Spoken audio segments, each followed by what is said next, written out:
कुछ टाइम पहले अमेरिका ने भारत को डेड इकोनॉमी कहा था और जिसका पूरा मजाक हमारे अपने ही देश के विपक्ष के नेता राहुल गांधी जी ने कहा था। उन्होंने कहा था कि ट्रम्प अमेरिका अगर हमें डेड इकोनॉमी कह रहा है तो इसमें गलत बात क्या है।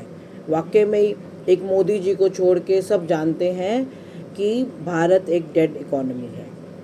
तो जब उन्होंने ये डेड इकोनॉमी कहा था अमेरिका ने हमें, उस टाइम पे वो टैरिफ हमारी तरफ बढ़ाने की तरफ भी ध्यान दे रहे थे, पर भारत अपना मास्टर स्ट्रोक खेलने के उसमें लगा हुआ था, प्लानिंग बना रहा था। और आरबीआई ने अपना मास्टर स्ट्रोक फेंका।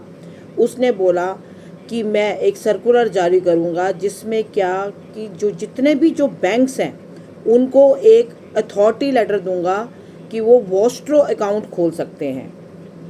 वॉस्ट्रो अकाउंट खोलने से क्या होगा कि पहले जो लोगों को अगर हमारे रुपए में आदान प्रदान करना भी पड़ता था, बिजनेस करना भी पड़ता था, उनको आरबीआई की बहुत लंबी चौड़ी प्रक्रिया होती थी, उससे मंजूरी लेनी पड़ती थी, जिससे क्या है कि वो परेशान होके रुपए के अंदर डीलिंग नहीं करते थे और अल्टीमेटली वो डीलिंग जो है अमेरिकन डॉलर्स में ही चलता रहता था। पर अब ऐसा नहीं है। अब मोदी गवर्नमेंट ने, आरबीआई ने मास्टर स्ट्रोक दिया है और उन्होंने कहा है कि आप जहाँ पे भी हो, सारे बैंक्स को ये अथॉरिटी दे दी है कि आप जहाँ पे भी हो आप वॉस्ट्रो अकाउंट खोल सकते हो, जिसमें क्या है कि जो एक्सचेंज रेट है वो भी कोई डॉलर नहीं तय करेगा, वो जो बाज़ार है, एक्सचेंज बाज़ार है, वो तय करेगा।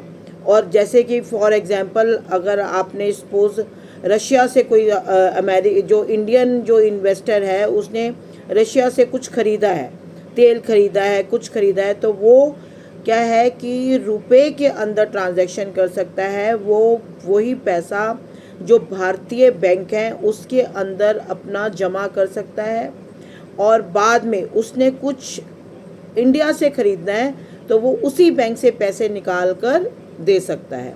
इस प्रकार क्या है कि ना तो उसको कोई करेंसी एक्सचेंज का चक्कर पड़ा, ना उसको कोई जाना पड़ा आना पड़ा, ना उसको लंबी लाइनों में लगना पड़ा। इस प्रकार क्या है कि ये जो टैरिफ्स का इन्होंने हमारे पे दबाव डाल रहे हैं और ये बहुत ही ज़बरदस्त मोदी गवर्नमेंट ने मास्टर स्ट्रोक फेंका है आरबीआई के थ्रू, जिससे क्या है कि मैक्सिमम टू मैक्सिमम लोग रुपए के अंदर डीलिंग करेंगे और मैक्सिमम लोग जब देखेंगे कि रुपए की वैल्यू बढ़ रही है तो वो ऑटोमेटिकली इंडिया में आएंगे और मैक्सिमम व्यापार करेंगे। इस प्रकार मोदी गवर्नमेंट ने बोला है कि आप अपनी मैक्सिमम क्या करो, स्वदेशी चीज़ें अपनाओ, मैन्युफैक्चरिंग। अब मिशन मैन्युफैक्चरिंग स्टार्ट हो गया, जिसमें क्या है कि हम मैक्सिमम टू मैक्सिमम मैन्युफैक्चरिंग अपनी यहाँ करें। जैसे कि मैं एक आपको एग्जांपल देके बताती हूँ कि बहुत टाइम पहले एप्पल क्या है कि चाइना के अंदर उसने पहला अपना प्लांट खोला था। उसको पता था कि चाइना के अंदर उसको सस्ती लेबर मिल जाएगी। और फिर क्या हुआ कि चाइनीज़, आपको पता है वैसे ही बड़े स्मार्ट होते हैं, तो उन्होंने क्या किया कि उस टेक्नोलॉजी को धीरे धीरे करके समझा और आज वो एप्पल को भी पीछे करके जो चाइनीज़ मोबाइल फ़ोन्स हैं वो एप्पल से भी आगे बढ़ गए हैं और मोबाइल फ़ोन की मैन्युफैक्चरिंग में वो नंबर 1 पे है। ऐसे ही टेस्ला कंपनी में भी चाइना में खोला और आज उनकी जो अपनी ईवी की जो इलेक्ट्रिक गाड़ी है चाइना की, वो टेस्ला को बीट कर गई है, बिकॉज़ उन्होंने उसकी टेक्नोलॉजी को समझा। अब टेस्ला ने भारत में भी कुछ वो खोल दिए हैं, प्लांट्स खोल दिए हैं यहाँ पर अलग अलग स्टेट्स में। धीरे धीरे करके भारत को भी ये समझना पड़ेगा और अपने मैक्सिमम टू मैक्सिमम जितने इन्वेस्टर्स हैं उनको भारत में आकर्षित करना है हमें, और ताकि वो यहाँ पे अपनी मैन्युफैक्चरिंग हब खोलें और यहीं से एक्सपोर्ट करें।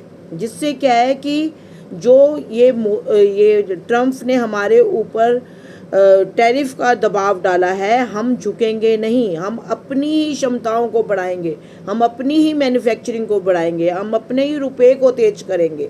जब अगर हम ऐसे करने लग जाएंगे तो हमारे लिए, तो वो कहते हैं ना कि ये it's a blessing in disguise, तो हमारे लिए तो ये ब्लेसिंग है।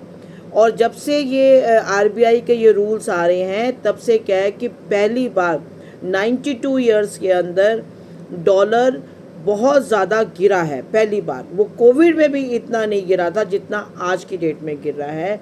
और क्या है कि जितने भी इन्वेस्टर्स हैं वो अमेरिका छोड़ छोड़ के भारत की तरफ आ रहे हैं।